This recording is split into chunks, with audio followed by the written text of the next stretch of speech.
안녕하세요. 오늘은 눈물과 그리고 믿음이라는 말씀을 들어보도록 하겠습니다. 눈물 그리고 믿음, 이게 무슨 말인가? 여러분, 예수님의 눈물을 여러분은 기억하시죠? 보십시다. 누가복음 13장 이하에 예루살렘아 예루살렘아 선지자들을 죽이고 내게 파송된 자들을 돌로 치는 자여, 암탉이 채새끼를 날개 아래 모음같이 내가 너희의 자녀를 모으려 한 일이 몇 번이냐? 그러나 너희가 원하지 아니하였도다. 예수님께서 이와 같이 탄식하시더니 결국은 예수님의 눈에서 눈물이 터졌습니다. 가까이 오사 성을 보시고 우시며 너도 오늘 평화에 관한 일을 알았더라면 좋을 뻔하였거니와 지금 내 눈에 숨겨졌도다. 내 원수들이 토돈을 쌓고 사면으로 가두고 너와 내 자식들을 땅에 메어치며 돌 하나도 돌 위에 남기지 아니하리니 이는 네가 보살핌 받는 날을 알지 못함이니라. 예수님께서 눈물 흘리신 이유가 어디에 있을까요? 그렇습니다. 예루살렘을 찾아오신 예수님이십니다. 내가 너희를 모으려고 찾아오신 겁니다. 내가 너희를 보살피려고 찾아오신 겁니다. 그런데 예수님을 알아뵙지 못하고 찾아오신 이 예수님을 배척하면서 예수님으로부터의 이 보호, 예수님으로부터 오는 이 평화, 그들은 거절하고 말았던 겁니다. 원하지 아니하였도다. 그러니까 예수님을 원하지 않고 예수님의 보호하심을 바라지도 아니하고 예수님을 버리고 예수님을 멸시하고 배척하고 버린 겁니다. 자, 예레미야 선지자가 이와 같이 선포했죠. 예루살렘아, 너를 불쌍히 여길 자 누구며 너를 위하여 울 자가 누구며 돌이켜 내 평안을 물을 자가 누구냐? 아무도 없다는 겁니다. 그러나 예수님께서 직접 찾아오셔서 그들을 위하여 우셨습니다. 그들에게 평안을 물으신 겁니다. 하나님께서 예레미야 선지자를 통해서 이와 같이 예언하신 뜻이 어디에 있는가? 왜 울 자가 필요했는가? 그것은 네가 나를 버렸고 내게서 물러갔으므로 그렇습니다. 이것 때문에 너희가 멸망당하게 되었다. 너희가 나를 버린 것, 너희가 나를 버리고 물러간 것, 이것 때문에 울 자가 필요한 겁니다. 근데 바로 예수님께서 오셔서 그들을 향해서 우셨던 겁니다. 자, 예수님의 눈물만 있었던 것은 아닙니다. 선지자들의 눈물도 있었거니와 사도들의 눈물도 있었습니다. 바로 바울 사도의 큰 근심과 고통입니다. 로마서 9장이 이것을 말씀하고 계십니다. 내가 그리스도 안에서 참말을 하고 거짓말을 아니하노라.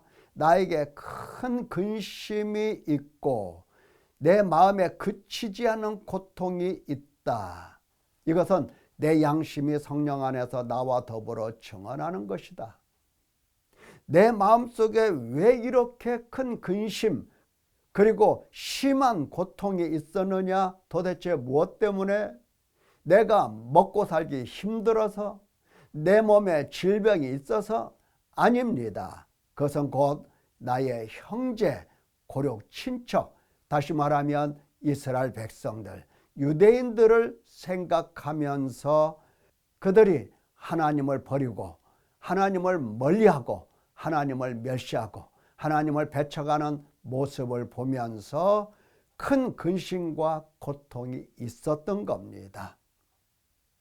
자, 이렇게 하나님을 배척하는 이스라엘 백성들을 향하여 바울 사도가 이와 같이 설명을 합니다. 이스라엘이 다 이스라엘이 아니다. 그래서 그들 중에서 하나님을 버리고 멀리하는 자들이 있다라고 하는 설명을 이제 하십니다. 자, 원래 이스라엘 백성들에게는 양자됨이 있고 영광이 있고 언약이 있고 율법이 있고 예배가 있고 약속들이 있었습니다.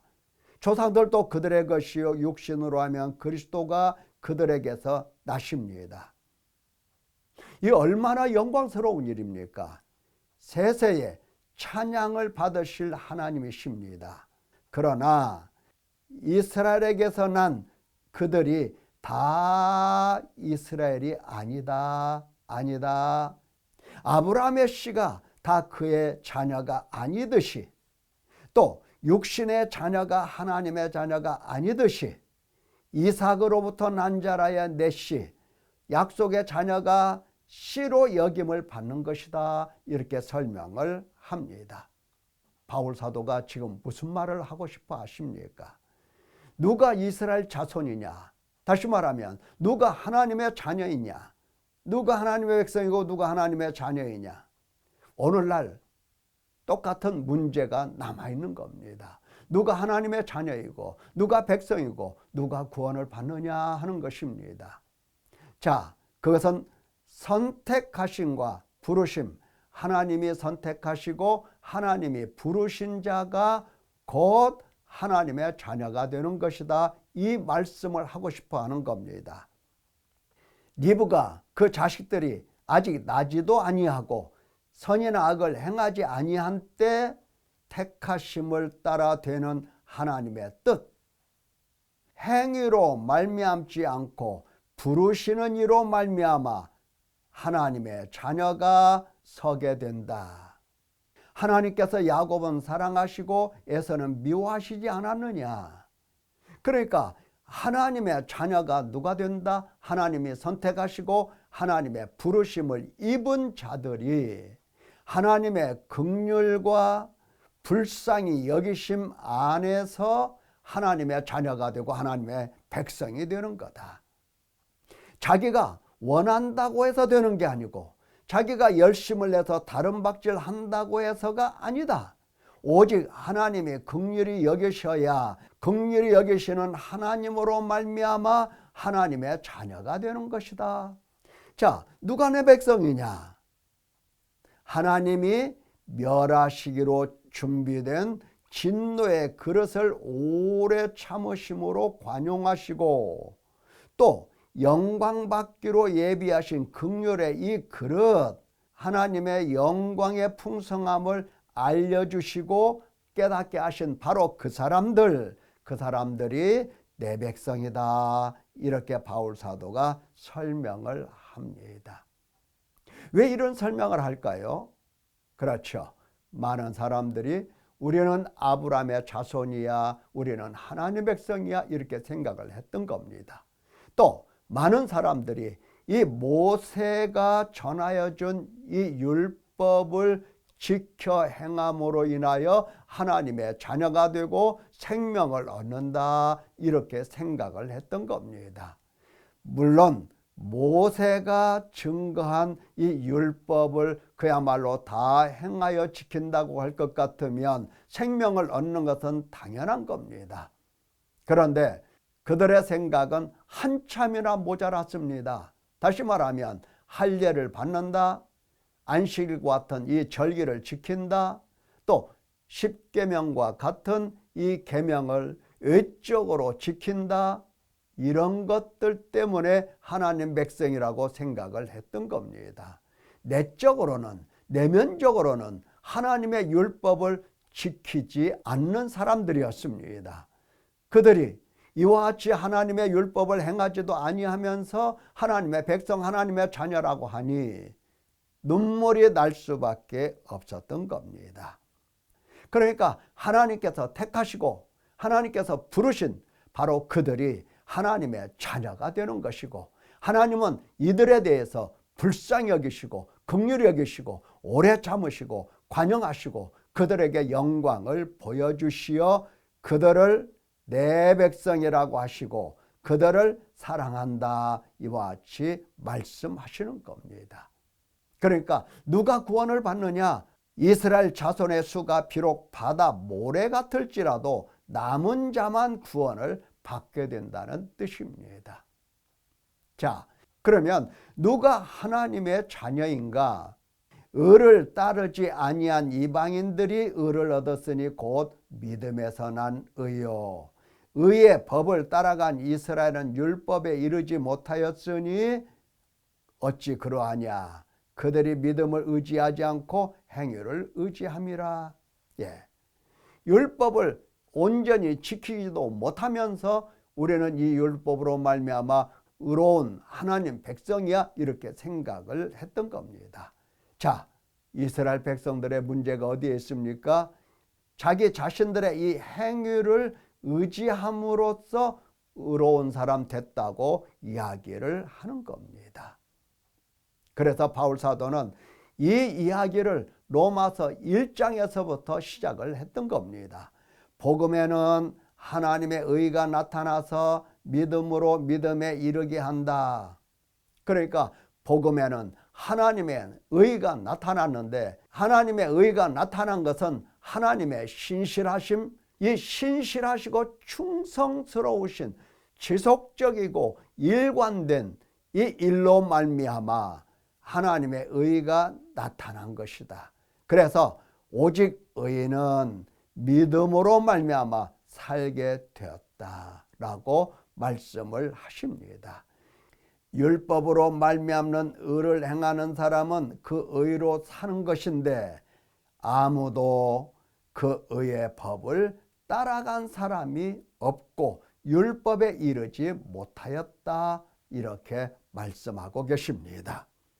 자, 로마서 이 9장에서 오늘 우리가 받아야 될 귀중한 말씀이 무엇이겠습니까? 그렇습니다. 이 믿음과 그리고 이 행위, 이 문제를 깊게 생각해야 됩니다. 나는 하나님을 믿는다 이렇게 생각을 다 하고 있습니다. 그러면 실제로 하나님을 믿는다는 게 뭔가? 이 문제를 살펴보아야 할 것입니다. 많은 사람들이 나는 예수님을 믿는다 하면서 자꾸 무엇을 생각하느냐? 행위를 생각해요. 나 교회 다녀. 나 11조하고 감사 헌금도 하고 때로는 전도도 하고 교회 가르침에 순종하면서 여러 가지 봉사도 하고 옛날보다 지금 훨씬 더 착하게 살고 있잖아. 예, 바로 그 행위를 가지고 나는 믿음이 있는 사람이라 이렇게 생각하고 있는 겁니다. 행위로는 그 행위가 어떠한 것이든지 간에 의로 나갈 수가 없는 겁니다. 하나님은 너무 의로우시고 너무 거룩하시고 우리 행위가 어떠한 것이든지 간에 하나님 눈에는 그게 의로 들어오지 않는다는 것입니다. 그래서 하나님은 친히 화목제물이신 예수 그리스도를 세워 놓으시고 당신께서 택하시고 부르신 자들을 불쌍히 여기셔서 믿음을 갖도록 예수 그리스도께로 인도하십니다. 여러분이 가지고 있는 믿음은 어디서 온 것입니까? 어떤 게 믿음입니까? 자, 먼저 예수 그리스도 안에 들어가야 하는 것입니다. 예수 그리스도 안에 들어가야 돼요. 예수 그리스도 밖에 있으면 육신의 생각밖에는 없습니다. 육신의 생각이란 사탄에게 매여 육신에 속하여 죄에 팔려 사망의 몸일 뿐입니다. 그래서 반드시 믿음으로 들어가는 사람은 먼저 예수 그리스도 안으로 들어가야 하는 것입니다. 예수님 안으로 들어갔더니 뭐가 보이더라? 죄가 보이는 것입니다. 왜 죄가 보이겠습니까? 그것은 예수님은 이 세상에 오실 때부터 세상 죄를 짊어지시기 위하여 오신 예수님이시요, 이 세상에서 속전, 속량, 화목제물이 되신 분도 예수 그리스도이시기 때문에 당신 백성들의 죄 때문에 이처럼 고난받으시고 이처럼 부활하신 예수님을 바라보면서 예수님 안에 들어가면 죄가 보이기 시작을 하고 죄를 인정하기 시작을 하는 겁니다. 죄의 결과가 무엇인지를 명확하게 깨닫게 되는 겁니다. 그래서 죄로 인하여 탄식하고 갈등하게 된다고 그랬습니다. 죄로 인하여 탄식이 나오지 않을 수가 없어요. 예수님 안에 있으면 바울 사도가 로마서 7장에서 자기 자신의 경험을 간증하면서 보여준 내용입니다. 오라 나는 공고한 사람이로다. 이 사망의 몸에서 누가 나를 건져내랴. 이와 같이 탄식하지 않았습니까? 마음으로는 하나님의 법을, 내 지체로는 죄의 법을 따라간다고 이처럼 갈등했습니다. 이런 가운데 하나님의 은혜로 죄사함을 받고 씻음을 받고 의롭다 하심을 받는다. 의롭다 하심을 받을 뿐만 아니라 이렇게 의롭다 하심을 받으면 죄에서 나올 수 있는 힘이 생기고 하나님은 죄에서 나오도록 힘과 능력과 권세를 주신다 하셨습니다. 내 백성아 거기서 나와 그들의 죄에 참여하지 말라. 죄에서 나올 수가 있는 겁니다. 그래서 죄에서 나오는 겁니다. 죄에서 나와 성령 안에서 화목제물을 밝히 들여다보는 것입니다. 이때에 하나님을 믿는다, 믿는 사람이라고 말할 수가 있는 겁니다. 누구를 믿는다? 예수 그리스도를 믿는다. 누구를 믿는다? 하나님 아버지를 믿는다. 누구를 믿는다? 인도하시는 성령 하나님을 믿는다. 이때 믿음이라고 하는 것이 하늘로부터 주어진 믿음으로서의 믿음이 되는 것입니다. 이러한 믿음을 하나님은 의롭다고 하시는 겁니다. 의라고 하시는 것입니다. 나 예수님 믿어. 내가 믿는다고 하는 이 믿음을 그래 너 믿으니 너 참 잘했어. 네가 믿는 믿음 진짜 믿음이야. 이렇게 해주시면 얼마나 좋겠습니까? 그러나 하나님이 원하시는 믿음은 반드시 복음을 듣고 또 하나님 앞에 나와서 탄식하고 회개함으로써 하나님이 죄사함을 주시고 의롭다 하시어 그의 눈을 밝혀 정말로 예수 그리스도 나를 위하여 십자가 위에서 죽으신 피를 흘리신 예수 그리스도를 밝히 보게 하시고 비로소 믿는 믿음을 갖게 하신 사랑하는 성도 여러분, 이 믿음이 나에게 있는가 하는 사실을 살펴보아야 할 것입니다. 절대로 사람이 의롭게 되는 것은 행위에 있지 않습니다. 누구나 마찬가지예요. 반드시 믿음으로 되기 때문입니다. 이스라엘 백성들이 이와 같이 예수님의 눈물이 되고 바울 사도의 근심이 되고 고통이 된 것은 행위를 의지하기 때문입니다. 오늘날 많은 주의 종들이 왜 성도들을 바라보면서 그처럼 눈물을 흘립니까? 왜 눈물을 흘리겠습니까? 왜? 대부분의 사람들이 자꾸 행위를 의지하기 때문입니다. 온전한 믿음으로 가지 아니하고 행위를 의지하기 때문입니다. 물론 그 선함이 나쁘다는 것이 아닙니다. 하나님께서 원하시는 믿음이 아니다는 뜻입니다. 사랑하는 성도 여러분, 예수 그리스도 안에서 죄를 인정하고 죄의 결과를 깊이 깨달아서 죄로 인하여 탄식, 갈등하면서 하나님으로부터 오는 죄사함, 하나님으로부터 오는 씻음, 그리고 하나님이 주시는 의롭다 하심, 이것을 받고 죄에서 나와서 성령 안에서 화목제물이신 예수 그리스도를 밝히 보시는 아름다운 성도 되시기를 예수님의 이름으로 축원합니다. 감사합니다.